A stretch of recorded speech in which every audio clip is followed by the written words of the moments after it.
Hello, my name is Lance Wilbur. And I'm Dwayne Lemon. And we'd like to welcome you to another episode of TKS, A True Knowledge of Self, where we get to know ourselves from a biblical perspective. For those of you just tuning in, we've been going over a story. The story is Dwayne Lemon's, and we discussed the fact that we're involved in a war. We talked about this war in the book of Revelation chapter 12, and we saw that it began in heaven, and we saw that it now has come to the earth. And the war, the battle is waged over the control of humanity's minds. And we talked about the fact that the Bible in verse 11 of chapter 12 gives us insight into how humanity can overcome and gain a victory in this warfare. And it shows that they overcame them by the blood of the Lamb, which we'll be talking about in future episodes, and by the word of their testimony. So we're talking about Dwayne Lemon's testimony. We're talking about his story. We saw how he was reared in the heart of New York City in Hollis, Queens. We talked about his upbringing and coming from virtual obscurity and getting involved heavily into the hip hop scene, into the dance aspect of hip hop. And eventually he got his break, and eventually he found himself entrenched in the industry. And this is where we left off, and we're going to be picking up from that point. And so I'd like to now ask you some questions again, and kind of, if you could just bring us up to speed and help us understand in brief. You came from a regular family, if you will, and found yourself now fully entrenched in the hip hop industry as a dancer, choreographer. Again, just show us where we are now. Yeah, I mean, when you think about how many individuals try to make it in entertainment, whether it be through singing or poetry, rhyming, dancing, or whatever, acting, you get literally millions of people throughout North America alone, let alone throughout the world, who are trying to make it to the top.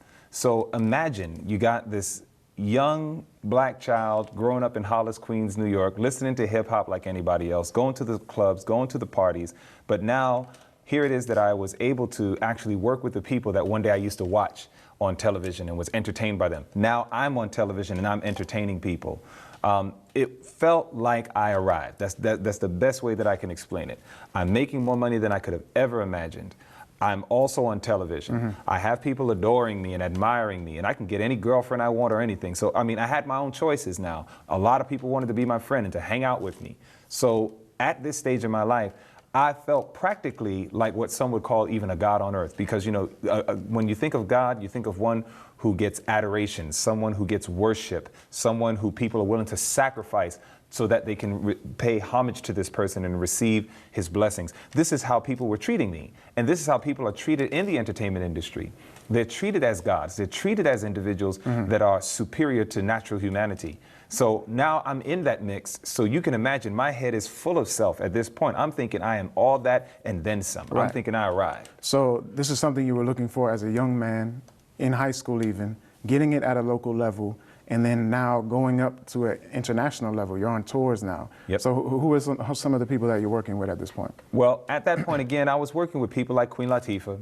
I was working with, a hip-hop group that was called A Tribe Called Quest, which was led out by a rapper named Q-Tip. I think he's still pretty much out there today. You have individuals like Busta Rhymes. You have individuals like the Wu-Tang Clan with Method Man and all these folks. Then you have people in more the R&B scene. Again, this was like Brandy, Keith Sweat, working with people like Silk or Boyz II Men. This was the era that I was in. So it was working with people like that that made me up to this quote-unquote celebrity status as far as a dancer was concerned. I was amazed at how much dancers receive so much adoration.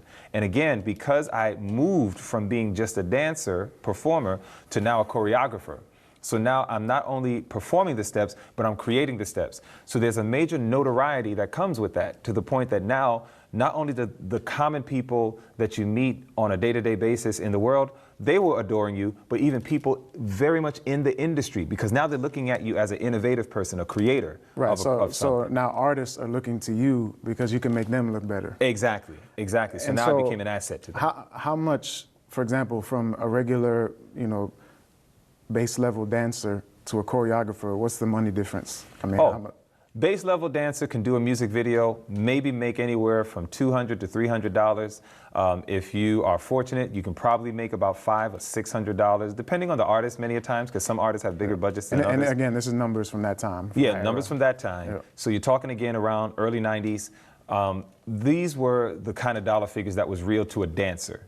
Sometimes you got less than $100 too. But when you do choreography, I mean, I could get paid $5,000 just to choreograph one song. And then if you write a contract where you're going to choreograph 12 deals, then you just take 5,000 times 12. Right. So the money was drastically different. So once I got a taste of that world, that was a world I didn't want to leave. I said, oh no, I'm going to stay here. Because performing was the easy part. Choreography took much more brain work. It took a lot more thinking and crafting, and therefore it challenged me, and I wanted that challenge. So I accepted that part. So here's where I am now. Now I'm making a good amount of money. I'm traveling. I'm on television. I'm making a name for myself. And now I also wanted to help people too. So I'm doing all that I can to just try to get my name out there and to be as absolutely popular as possible. Right. So you were also mentioning that there was a void, that even, you know, growing up, childhood, teenage years, there was a void. You tried to fill it with different things. Now you have material wealth. You can pretty much do whatever you want, go wherever you want. You're around traveling globally now. Yeah. And the void still exists. What is it, or what are some of the things that or you know, sounded the alarm, or were the red flags that showed you that the industry did not have what it took to fill that void? It was the quiet moments.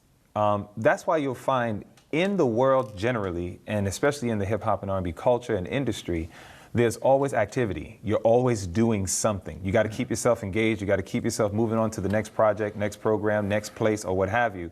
Because if you have too many of those quiet moments, when you study the Bible, you'll remember that God doesn't always speak through the major tempests or whirlwinds that take place, but it's those still quiet moments where the voice of God speaks most forcibly to the conscience. So it is in those quiet moments when you have downtime. Maybe you're traveling somewhere and you don't have a headset on where you're banging some music through your ears. It's those quiet moments that now you start to listen and you start hearing things, you start thinking about things, and you start picturing life. And before you know it, you start coming face to face with yourself. Yeah, and to be honest, that's why most of those people at that level, and even in everyday life, people keep themselves busy. That's the point. To avoid that quiet time, to avoid the time when you're by yourself. And God, as we understand it now, God speaks to the heart. That's right. It really challenges you and challenges what you believe, challenges your course in life. Exactly. So therefore, that's where this phraseology comes from, quiet your conscience, where they teach you to quiet your conscience. And the way you quiet your conscience is that you have to drown it out by doing something else, either filling your conscience with something else or doing some type of activity, anything that'll take your mind off of that thing that by the grace of God would lead one to God. So it was during the quiet times that I started to see, you know, I'm making money, I'm on television. I'll tell you the truth. There were times that I was on tour and I saw a lot and my eyes were open, because a lot of people think once you get on tour and you're starting to perform, you're gonna just see the limelight. You're gonna see all of this magnificent stuff. You're gonna see the bling bling, everything. But what happens is you start to see things that if you have a conscience, it bothers you. I remember one rapper, he had 4 women waiting outside of his hotel room just so that they could be used by him as a piece of meat for sexual pleasure, to congratulate him for making it another year for his birthday. In other words, there were 4 women waiting outside of his hotel room just so that they could bid him happy birthday by giving their bodies to him. And I remember, because I opened my hotel room, I see these ladies there, and I'm like, what are they doing there? And then I found out the next day why. I was disgusted by that. I mean, I was not like, oh, that was cool. I wish that was the last thing on my mind. In my mind, I said, that is disgusting. I can't believe a woman would degrade herself like that. And therefore, I found that it was the after parties and things of that nature. Believe it or not, even though I would perform and I would look like I was very much into what I was doing, when the performance was over and the after party would take place, 9 times out of 10, I wouldn't go to the after parties. I became disgusted with the very people that I was working for. Now, we talked about this void, and we talked about the other elements of the culture, of hip-hop culture. For example, what we've been focusing on for the most part is the having fun element. You know, and that's pretty much the most exploited element, where it's just about having fun and there's nothing else. You know, anything goes, and there's really no checks and balances. But there is another side. You know, there is the knowledge, the wisdom, what they call the overstanding. So there is the other elements where you're actually supposed to be seeking knowledge and discipline and growing and developing righteousness, truth, all those things. So behind the scenes now, as you're, you know, escalating in your career, were there some of those elements that you're getting exposed to? What were some of the things happening in that side? Definitely, because of the fact, again, coming from the East Coast, one of the major hip-hop artists in the East Coast was KRS-One. Yep. KRS-One, KRS-ONE for one, knowledge reigns supreme over nearly everybody. Right. So he, you know, KRS was real heavy into knowledge. So anytime you listen to KRS-One, he's going to start dropping a lot of knowledge. Yeah, yeah. Then, of course, there was the Brand Nubians. You know, you listen to Brand Nubians, Grand Poobah and all these guys. And, you know, again, they're dropping knowledge. The PRT, the Poor Righteous Teachers, all of these different groups, you know, were coming out, and they were bringing in a different aspect. Even though they believed in having fun, they also believed in knowledge and education and science and this, that, and the other. It wasn't made prominent. Yeah, it wasn't made prominent by any stretch of the imagination. But nevertheless, it was something intriguing to people who were seeking knowledge or open to knowledge. So I did get exposed to that. And I think that maybe that paved the way to some degree of ultimately where I am even today, because it got me interested in reading. It got me interested in searching myself and starting to really think about, well, what is my role? Because remember, the foundation of hip-hop culture is knowledge of self. You know, when you understand who you are, when you understand, in their case, that you are a god, you know, on earth and so on, that it gives a level of understanding, or as they call it, overstanding, which supposedly puts me at a certain state in my existence where I can start manifesting things that are above and beyond the common man. So I did get exposed to that as well, along with the quote-unquote fun side. The fun side was dominant, no question about it. Yeah. But then I started to see some things that really began to turn me off. I would go to certain parties or clubs that a lot of the artists were holding, and there'd be everything from gunshots. There would be parties where there was fighting. There would be women that would get raped. There were times where I was promised money and I wasn't paid. There were all sorts of things. There were times I would go on tour, and I remember one time working with one artist, and they asked me to grab the bags to carry it on to, you know, the bus, which is what the job of a roadie was. Right. They called them the roadies. And I said, well, I'm not a roadie, I'm a dancer, so the roadie can handle that. And I was told, you know what, you better do it, or else if you don't, you're gonna have to find your way back home. And were you told that nicely? I was not told that, not even halfway nicely. So, you know, I got exposed to that, and this was the stuff that people don't see. They don't see. I saw a man get a gunshot right in his eye and die instantly. I can't erase that picture from my head. I've seen individuals get bludgeoned to death by even corrupt police officers who would take these guys and bring them. I saw several police officers bring one man into a bathroom, and the door is this way, and they're supposed to go outside to the police car. But instead, they bring the man to the bathroom, and you hear this man screaming for dear life as they began to beat him and bludgeon him to death, where his face was covered with blood and swollen. These are the pictures that I saw that I said, wow, you know, this is not what I thought. Right, so there is an element to the street life and to that culture and that environment that nobody can deny is negative. No doubt. And there's people that find themselves trapped in it, if you will, or they have no other choice or no other alternative. But it's sometimes left unsaid. In other words, there's individuals, like you mentioned, there's certain artists who make it prominent and highlight the problems, highlight the challenges of that kind of lifestyle. But many of them, I can't say all, but many of them don't provide a practical and viable solution. Right. So, and I'd like to speak to the audience for a moment. For those of you who have absolutely no idea what we're talking about and some of these terms that we're using, we're going to be dealing with these subjects moving forward, and we're going to go in detail and deal with some of the things that we're talking about and really explain and kind of break it down and kind of peel the curtain back so that we can see if these things are indeed as viable as they are promoted to be, or is there something better? Is there a better choice? Is there a better way? So again, we understand those dynamics, at least now I hope so. Now, as you're seeing these things and you're making these moral judgments and you're saying this is wrong, this can't be, and how is it now affecting you? How is it changing your perspective? Is it changing your attitude towards the industry? It's funny. I'm starting to gradually see the light, quote unquote, because, you know, again, I came into entertainment with an attitude that this is going to be the best thing in the world. And granted, there is money. There's no question about that. There's lots of sex. There's no question about that. All of the pleasures of this world are definitely in the industry. And they're there because it's an entrapment. It's something put together by the enemy himself. You know what I'm saying? God already spoke about this in the book of 2 Timothy chapter 3. From verses 1 to 4, God talks about it. He talks about in the last days, perilous times shall come. There's going to be people who are lovers of their own selves, you know, and all of these different things. But then in verse 5, he says, having a form of godliness, but denying the power thereof. Yeah. So even when I would see these pleasure lovers, and there's lots of pleasure to be fulfilled in there, at the end of the day, it still left the heart void. Yep. It didn't fulfill. So I started to go through that. So there were those quiet moments, going to bed at night. That's why some people, they smoke weed until they can't smoke it anymore. It's anything that takes the mind into another world instead of facing the real world. Right, fantasy. Fantasy. So here it is. I'm kind of turned off. I'm making money. It's my job, and I'm treating it like a job, but I'm really not enjoying myself because I've been exposed to enough now that I said, you know what?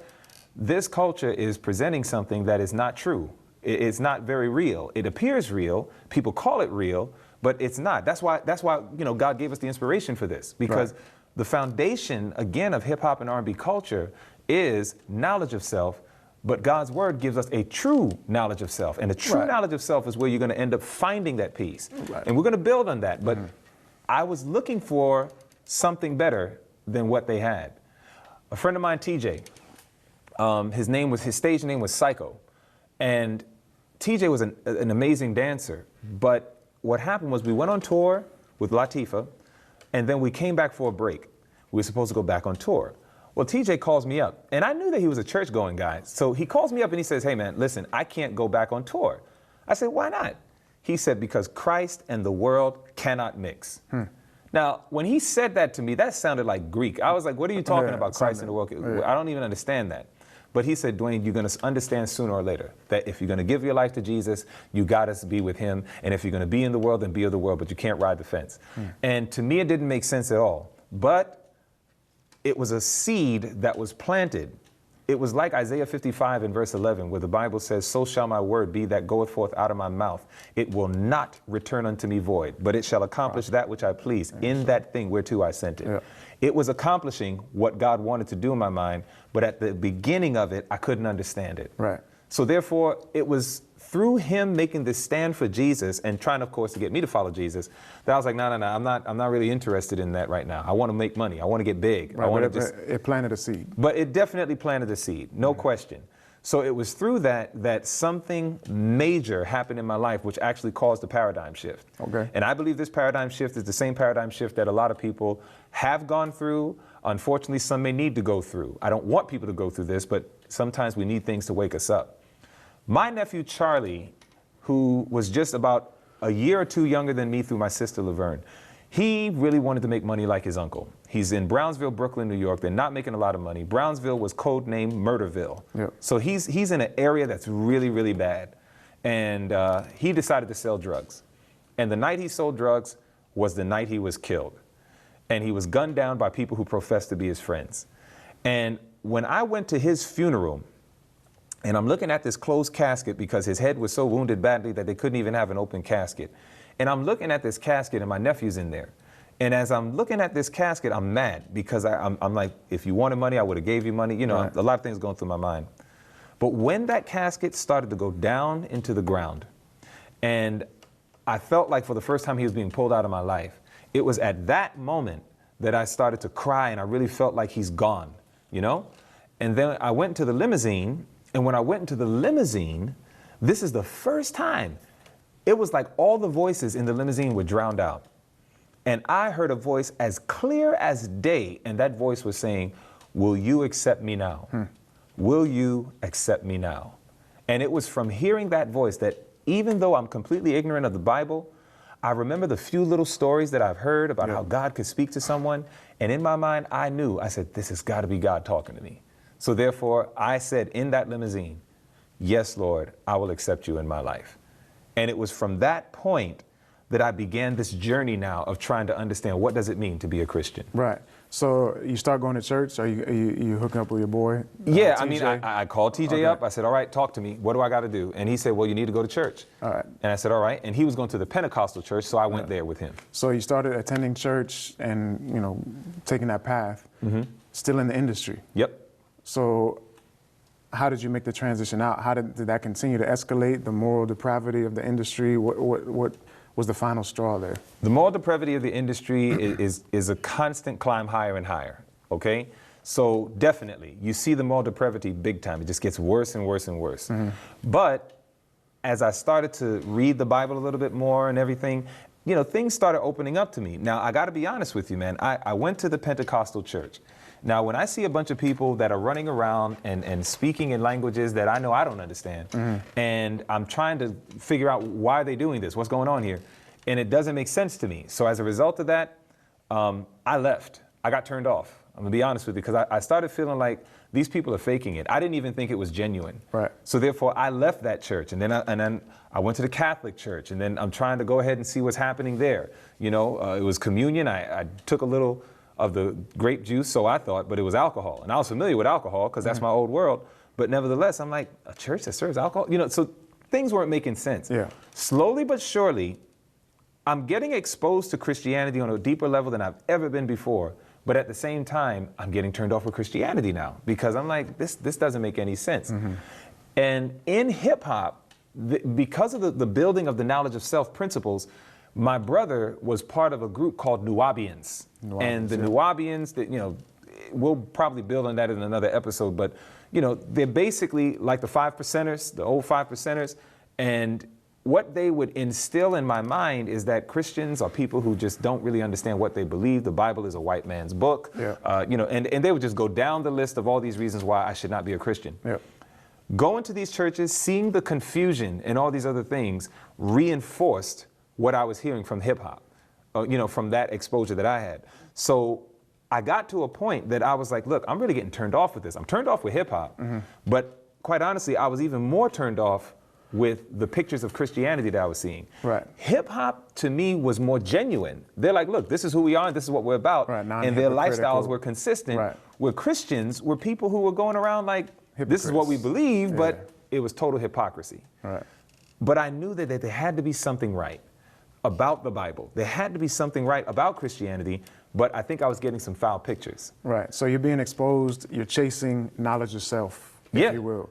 And you think it's here, it's not there, you try something else, and you find yourself now becoming grounded in the Nuwaubian way, and in that whole circle, and crossing paths with all the, the black Moors and the 5%ers and the NOI and all these people now sharing some of the same circles. Yep. Were you challenged with the industry? I know that you turned something down, towards the end. Well, basically what happened was this. In my quest for really trying to understand myself, God, and His will for my life, I found myself at a point where I was confused in the hip hop culture in Nuwapu. I was also confused as it related to Christianity of what I was exposed to. So I found myself on a Friday night giving God an ultimatum and telling Him, if you don't let me know who you are by tomorrow, I'm just going to totally give up on Christianity and I'm just going to go ahead and join with the Nuwaubians because it made more sense. It was from that the following day, a friend of mine found a flyer laying on the street. She brings it to my house and she shows me all these topics that are on the flyer that were exactly the questions that I had issues about. Like what were some of them? Oh man, well, first of all, where's my existence as a black man? Yeah. Because they instilled this into me in the part of hip hop culture that I was exposed to. Angels are white, patriarchs are white, prophets are white, Jesus is white. Everybody's white. The only black man was Simon of the Cyrenes who carried Jesus' cross. And when they build that package up right, it does kind of create an indignation in you. Like, what's going on? Where am I? Where are my people? Where's my identification? So when this man had a study on the role of the African American in the Bible, I said, wow, I never heard that before. Yeah. He had a study that night called The African American and the Pig. I was like, wait a minute, Christians talk about not eating pork? I know that from the Islamic influence, but not from Christians. Yeah. So sure enough, man, I had to go. So I went. It was 15 minutes from my house. Went down, heard it, and it was the most explosive thing I ever heard in my life. I mean, everything was biblical, everything. Yeah. And from that, I said, who are you people? What are you teaching? And they began to do Bible studies with me. They began to walk me through the Word of God, and it got me to a point that I made a decision to go all the way with Jesus and to follow him and to keep his word and by his grace live his words. All right, so you came to the truth as you understood it at that time. Yeah. And you've been walking that path ever since. Now, what was the final challenge that the industry threw at you to try to trap you in there and where you had to make a decision for or against the truth? Well, what happened was, as I began to study the Bible, I began to learn about the importance of God's people keeping his commandments. In keeping his commandments, it meant all and not some.